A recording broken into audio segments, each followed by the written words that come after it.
Hey guys, it's Angel, and welcome back to yet another review this week. It's been busy. We have the Aeroplane Heaven Lockheed Model 10 Electra here today. Now, this is one that came out which I wasn't quite expecting. I'd seen there had been an announcement, but I wasn't sure when it would come. But it is here, and I'm 50-50 is the problem, because I've taken this for a quick test flight, and it has some concerns. However, we'll go over it as normal. The Electra, of course, was built in the 1930s. 1934 is its first flight, of course, from the Lockheed Aircraft Corporation. It was built to compete with the Boeing 247 and the Douglas DC-2, and it gained considerable fame as a type flown by Amelia Earhart. Now, the L-10 had a crew of 2, could take 10 passengers, and it had a range of... When I found that, it doesn't say. Good work. This is what happens when I look things up live.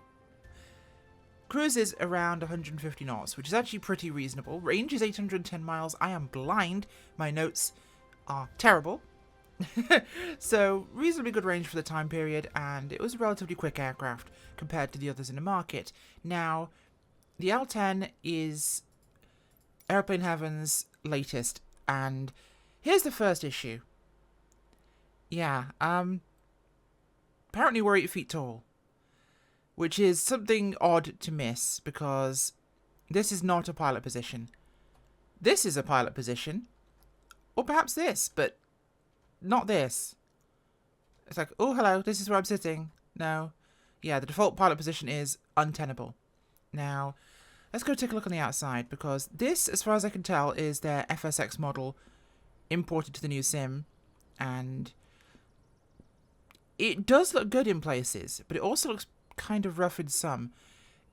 It's a pretty model for a lot of parts of it, but there are some inconsistencies I've seen around the cockpit window frame edges on the non-metallic versions. The alpha of the metallic liveries does hide some problems, because I've noticed a lot of liveries that are the painted versions have clipping around this area, or at least a little roughness. And as you can see there, that's not ideal. They didn't line up the panel lines. Or there either, apparently. Okay. Not ideal. Beautiful model. Textures not quite given the full treatment they perhaps deserve. Okay, I'm being nitpicky. That's a small problem, but... And that's kind of... Okay, no, it's not terrible, but it's...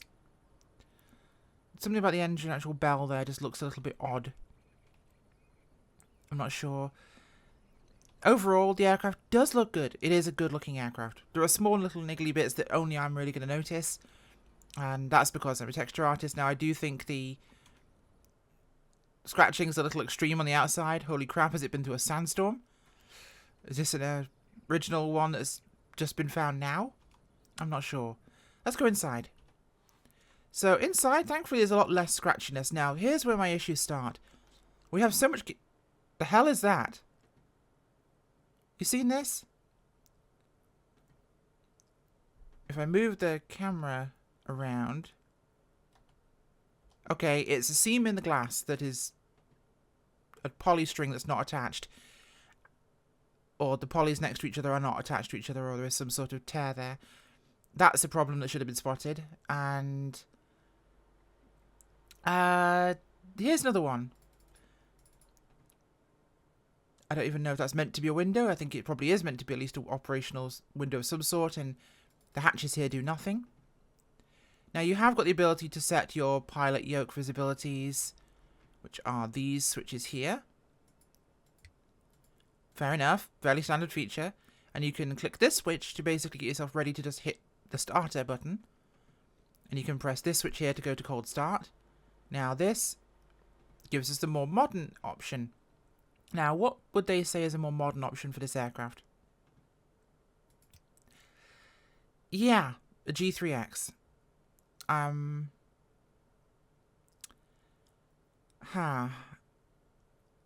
It's Okay, yeah, it gives you an autopilot and glass/moving map for those that want it. Okay. I just don't think it fits the aesthetic personally. I think a modern option would have been to stick the 430 in the radio stack, perhaps. Or even the 530, which gives you both functionalities of two radios. So I don't know. It's a tough decision because there are people out there who want glass options and things, and there are people who don't. Obviously, we have the ability to open the rear door very easily, which is a nice feature. Very useful to have there. In fact, they did say they didn't have the drone collisions in here, so we can actually go in the back and take a look around. Now, someone told me there's a teddy bear back here, and I don't know where it is. Oh, there it is. Let's try and get the camera down a little bit. Aww, someone left their teddy bear in the plane. Aww. That's a nice little touch, I'll give them that. So overall, texture core... What was that? Oh god. Hi. Wiggly line. Ooh. Okay. Less fuss, more flying plane. I'm being a little critical. Why am I being critical? This plane is retailing for $30, so £24. And that isn't an insignificant price in this sim. Now, yes, other aircraft are coming out for equal prices. But why I have an issue with that is this is a straight port of the FSX one from what I can tell. Not a port as in it's just been brought in, it's exactly the same. It's obviously been imported to, and the model has been made native to the new sim. Uses a lot of the new sim's tools. But in principle, it is the same aircraft. And I feel we could have done more. I feel it could have had more function and more features and more abilities. Especially for that price. At least the ability to open the cabin door from the cockpit. It feels like it's a lacking function there. Okay, fuel tank selector, we want to go to main. Throttles move out of the way so I can actually do this.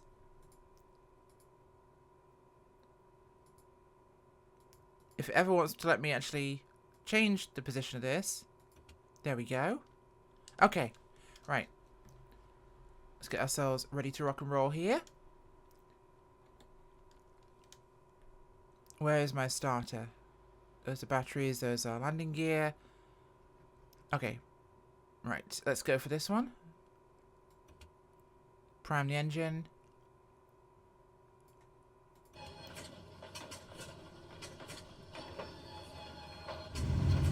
Okay, we have engine start left. Now, here's another thing that makes me a little bit sad about this for the price. We talked about how the... And I feel like I'm raising my voice now, even though I'm going to turn this down in the actual recording. But we know how the 140 was very, very, very loud. And they said, oh, it's because headphones weren't worn in that sort of aircraft. And it was realistic. Okay.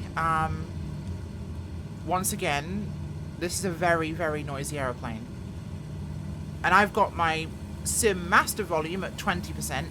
And I have now turned the engines down a further 50%. And it's still incredibly loud.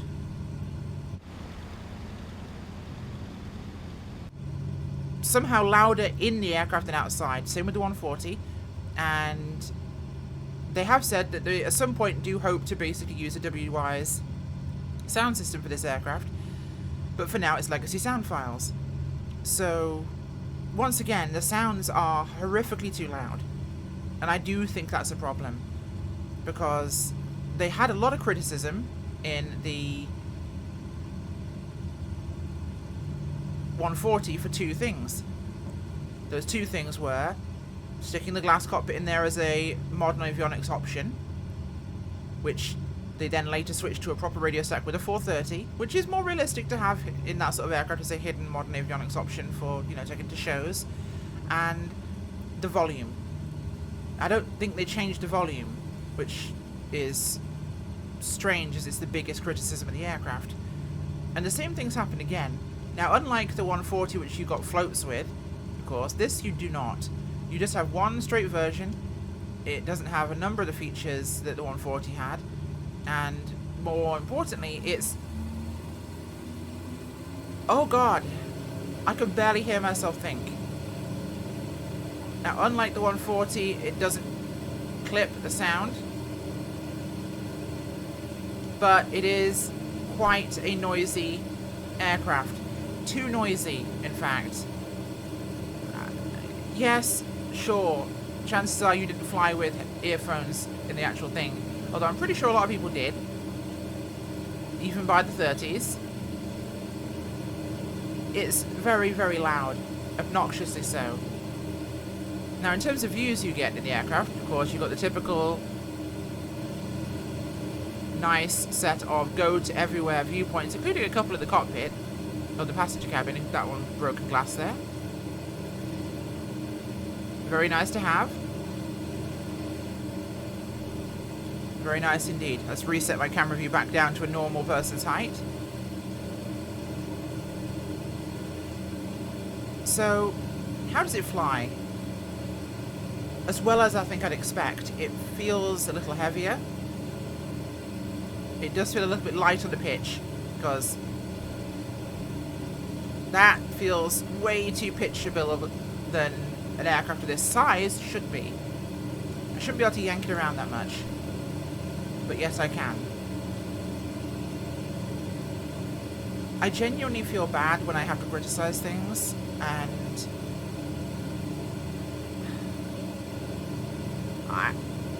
I don't know, because I want to like it. It's not a bad plane, and I've said less things wrong than worse aircraft. I think it is overpriced, and that is a humble, honest opinion, because for what I can tell, it's not a freshly developed aircraft.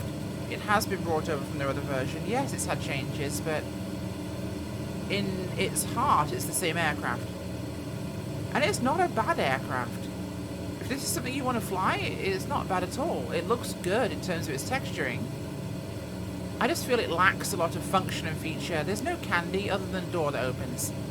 It's not like there's any chocks or covers or anything like that. There's no little niceties. You can't even wind open the cabin window, and I'm pretty sure if I open the back door, there's no change in sound.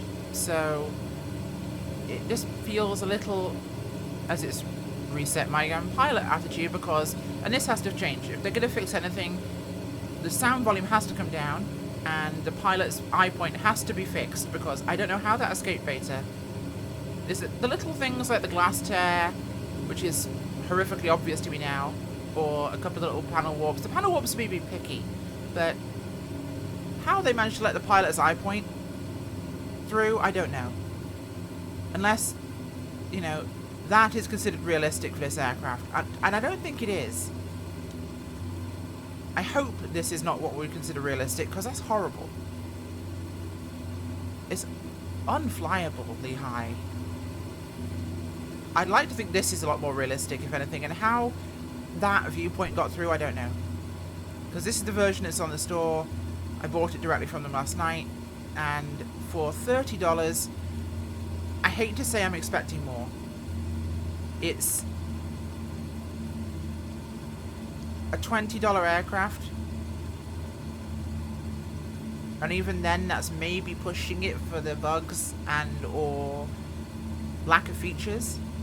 And with the sim being so rich in terms of its possibilities, the lack of features does feel a little disappointing to me, because it's the sort of thing that you would expect at this point.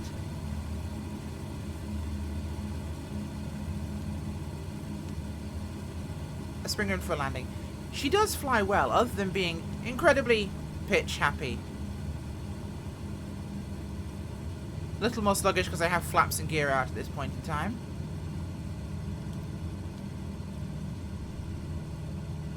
Okay.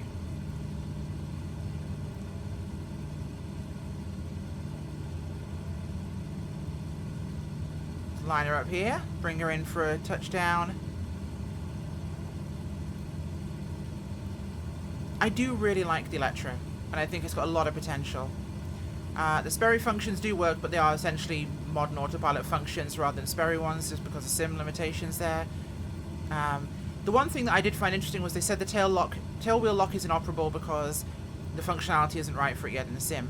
yet a good number of other aircraft, including the Widgeon, the Porter, and a couple of others, all have functioning tailwheel locks that do work. So I don't know what the reason behind that is. The tailwheel lock does function in the sim. Okay, what's my speed looking like? We're a little fast, but we should be okay.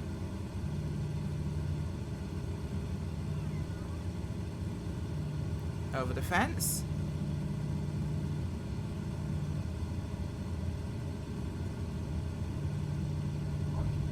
Being a little judicious and pulling my flaps early.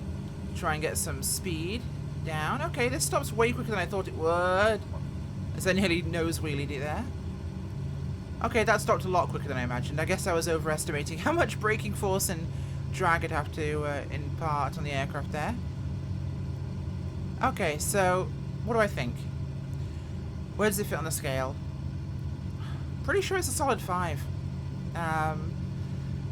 It just feels incomplete, rushed, like it wasn't really given as much care and attention as it could be, and it makes me worry a little about the DC-3 they're bringing out, because I'm excited for that, and if that is going to have little bugs and things that were missed in beta that really should have been looked at and be too loud again, I don't know if I'll be able to fly it.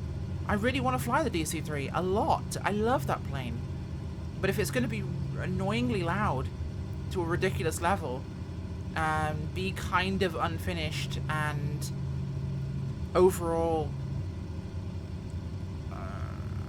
a little lackluster, or even then brought over from their FSX DC-3, I don't know. So the decision's yours, guys. It's not a terrible plane. It has a lot of potential.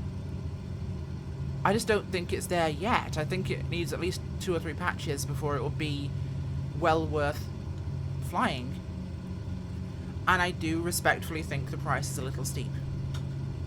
Decision is yours. Thanks for watching. Bye.